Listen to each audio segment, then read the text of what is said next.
करवा चौथ व्रत कथा। यह पर्व अखंड सौभाग्य का मंगल पर्व है।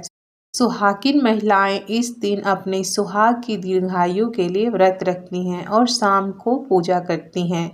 इस दिन गणेश परिवार की पूजा की जाती है, साथ ही साथ करवा मैया की भी पूजा की जाती है।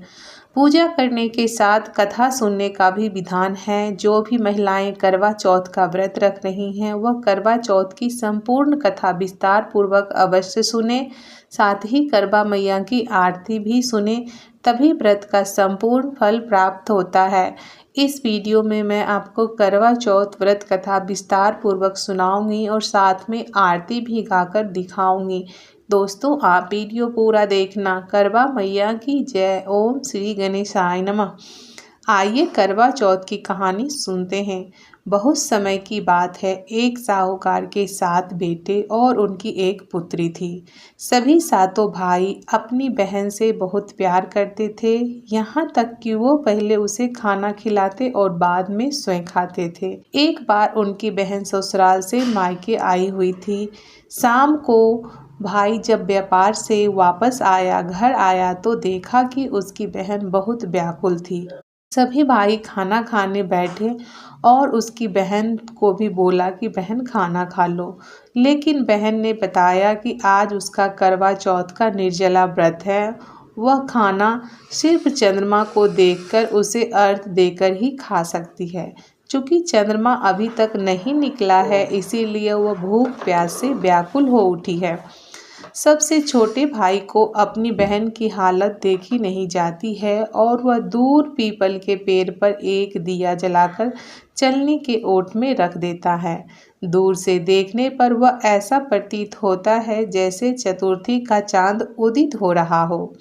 इसके बाद भाई अपनी बहन को बताता है कि चांद निकल आया है, तुम उसे अर्घ देने के बाद भोजन कर सकती हो।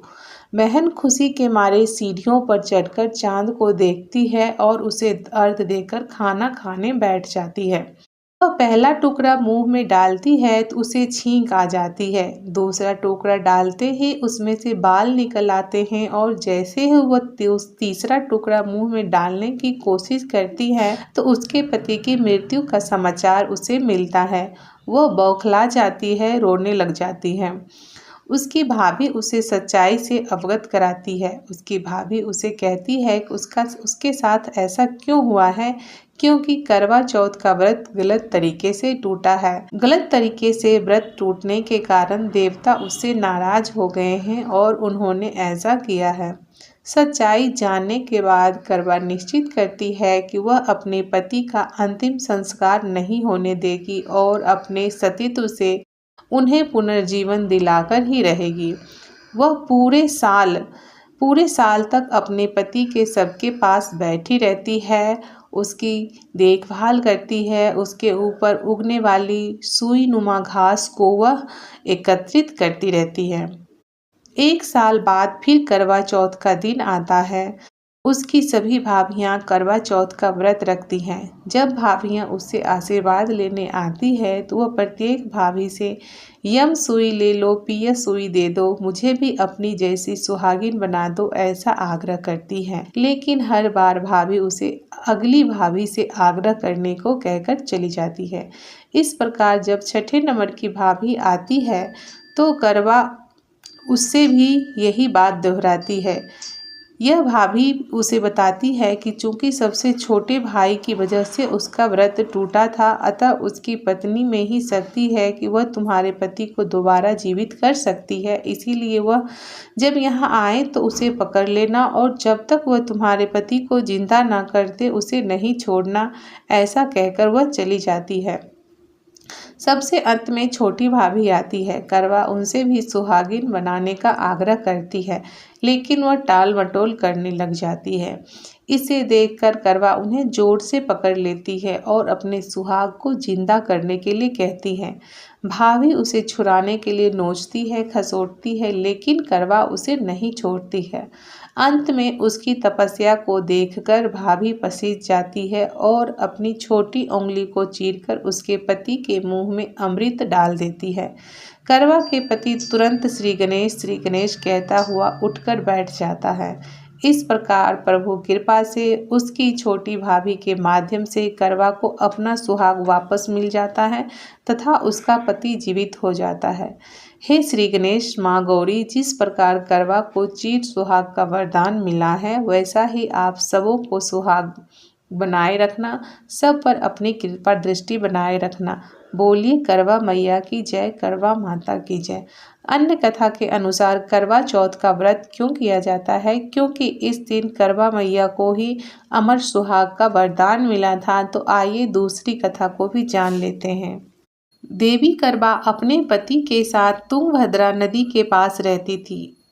एक दिन करवा के पति नदी में स्नान करने गए तो एक मगरमच्छ ने उनका पैर पकड़ लिया और नदी में खींचने लगा। मृत्यु को करीब देखकर उनके पति जोर जोर से करवा को पुकारने लगे। करवा दौड़कर नदी के पास पहुंचती है और पति को मृत्यु के मुंह में ले जाते मगरमच्छ को देखती है। करवा ने तुरंत एक कच्चा धागा लेकर मगरमच्छ को एक पेड़ से बांध दिया।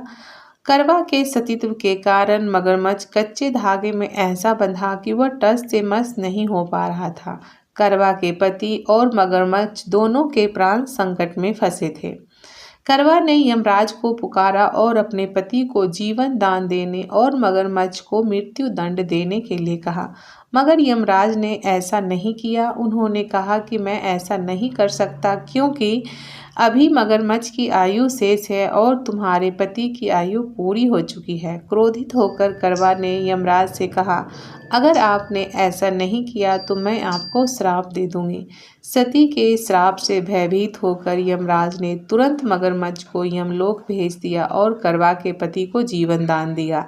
इसीलिए करवा चौथ के व्रत में सुहागिन स्त्रियां करवा माता से प्रार्थना करती है कि हे करवा माता, जैसे आपने अपने पति को मृत्यु के मुंह से वापस निकाल लिया वैसे ही मेरी सुहाग की भी रक्षा करना।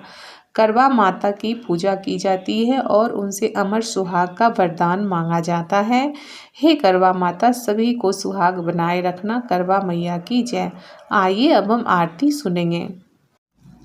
ओम जय करवा मैया, माता जय करवा मैया, जो व्रत करे तुम्हारा पार करो नैया।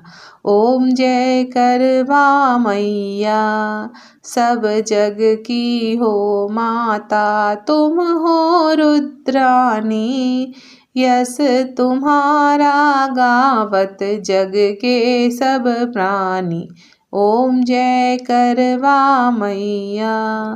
कार्तिक कृष्ण चतुर्थी जो नारी व्रत करती, दीर्घायु पति होवे दुख सारे हरती।